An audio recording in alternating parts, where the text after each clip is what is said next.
Evie, you've come to a very well-known musician's house. Is he playing for you? Yes, Jesus Loves Me is that title. And he loves you, Evie, too.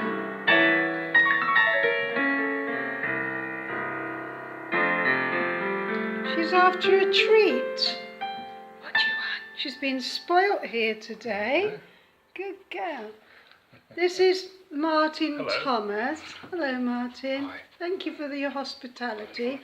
First time you've met Evie. What are your impressions? Oh, she's lovely. Oh, thank you. Very well behaved. Can we have that in writing? Just like her mum. I don't know about that, but thank you. Anyway, Martyn's a very well-known composer in the Salvation Army and the secular world. Can you tell us what sort of music you compose? It's for brass bands mainly. Mainly brass music, vocal music as well. I'm mainly known for my swing. Oh, could Swing. we have a bit of swing on the... Well, a bit of blues and... bit of blues. Let's have a yeah. sample of that. Oh, Evie! Evie! Yeah! So, That's great. So I do that sort of thing. Yeah. Brass band marches, some devotional things, rock gospel, sing at the piano. And you've had a lot of your work published. Yes, inside the Salvation Army and outside of the Salvation Army. And you're on CDs as well. Yes. Can people find you on YouTube? Yes, you can go on YouTube. What would that come under? Martyn Thomas. Oh, right there. Martyn with a Y. M-A-R-T-Y-N. Oh, you've spoiled her too much. That's all right. Anyway, Martyn, recently you and your wife Val, who's sitting there, we'll interview her in a moment, had a marvellous experience and adventure recently in Kenya. Yes. Could you tell us the purpose for your visit there, please? It was a 10-day music tour in my own name, invitation of the Salvation Army, and it was basically to inspire and motivate the musicians of the Salvation Army in Kenya.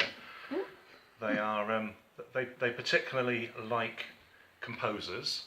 They have a lot of people who visit them who are conductors and players, but they're not particularly too interested in people who are not composers. So they worked on me for about 2 or 3 years to try and get me to go out there. And so yes, it was a 10-day tour. Most of the time I was doing band rehearsals, and it was full on. I mean, they did take us out and about to see the hippos and the different animals and that sort of thing, but most of the time I was working. Oh yeah, I bet they really enjoyed having you there. They seem to. And what is the expression of the Salvation Army like in Kenya, and how does it differ from the United Kingdom, would you say? It's absolutely huge. Oh. You're going to play the piano, Evie. Sorry if she's interrupting That's all your right. interview. It's absolutely huge, the Salvation Army in Kenya. The core, or the temple that hosted me, or which is the church. The church. There's over 3,000 soldiers just at that one centre. It's amazing. And this was in Nairobi. And I visited several centres to do band rehearsals, and each one that I went to, there was a full-size band. Sorry. With about 300 soldiers or 300 members in each of the centres. That's wonderful. It's fantastic. Yeah. Yeah. And what sort of social work does the Salvation Army do out there? They're responsible for the blind children, for disabled. Come here. Do you want another treat? That's a treat. Sorry. There we go. You've spoilt her now. That's all right. There's no benefit system in Kenya.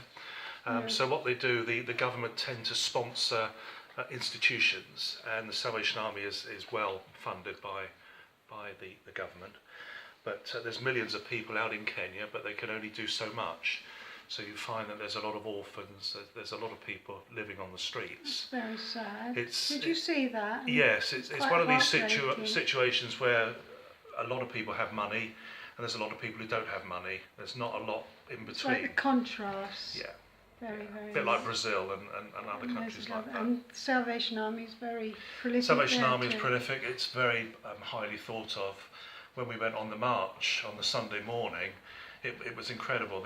The big doors opened up outside of the temple where we were. And as soon as they hear the drums, everybody stands to attention. They're very respectful of the Salvation Army. They follow the band along.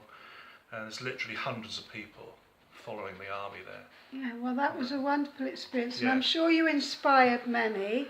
And you've got some I'd like to think videos so. of your time out there. I will Yes. share on this Facebook Yeah. page. Okay. They'd like to see, and I especially like the Salvation Army Home for the Blind. Yes. And were they children or adults? It is children. They have very young children, and they had slightly older ones who put on a private concert for me, which had me in tears, as you can Oh, I imagine. must put that on Evie's Facebook page. Yes. They were singing to you, weren't they? They put on a private concert, and Yeah. there was something like 360, 370 partially sighted and blind children Yeah. at this Are home. they orphans then? They're in the Salvation Army home? Not all of them, but where they're blind, they need special care and Yeah, attention. yeah. So I bet but they'd have liked Evie to go they over would and have liked Evie. comfort them. Where they can't see, they're very keen to touch, Yeah. and all the children were coming up to me and touching me to Yeah. film me and Oh, that was enjoy. nice. So basically, you were very well received. Very well received. That's good. And have you always been in the Salvation Army, Martyn? Yes, Because you wear a uniform. yes, Don't I'm a fifth generation Salvationist, you? Yeah. which means my father, grandfather, great-grandfather, great-great-grandfather, my Where- family. Anywhere in particular? Mainly in the Southsea area. Some of the family came from Gravesend, Oh yes. but most of my family have been in the Portsmouth Southsea area. My father and grandfather were bandmasters at Southsea. So it's in the genes, this musical It ability. is. It goes back a long way. And your father's now in heaven. He He'd is. be very, very proud of you. I'd like to think so. I'm sure. You look just like him as well, Yeah, don't my you? brother still goes to the Salvation Army at Let's Southsea, do that, Evie. and we go to Bognor now, which is the closest quarter where we live here. Yeah. And We you play the piano there, don't I do. you? I play the piano for the corps there, for the church there. Yeah. And And very well too. You're very And I well. play. I went back into. I came out of uniform for a while. Life led me in a different direction, but I went back into uniform in February. Yeah. Although before that, I joined the Solent Fellowship Band. I've been Oh, with them yes. over 5 years now, and we wear uniform with the Solent Fellowship Band.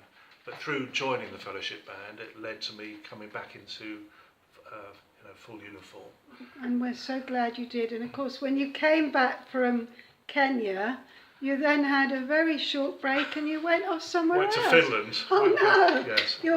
Stop that, Evie. You're very well travelled, aren't you? One more treat. You're so well travelled, Martyn. Been around a bit. Been Yes. around. And have you got any musical compositions in the pipeline? There's two due to be published next year. One is quite a swing version of Angels Watching Over Me. Oh yes, It's quite unusual.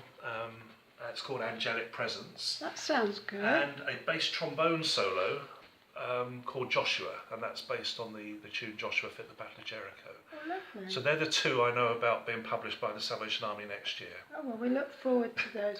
Could you just play us out before I interview your wife? Okay. Let's.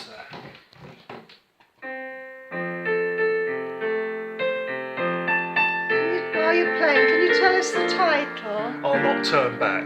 Oh, a very good Christian thought, isn't it? Yes.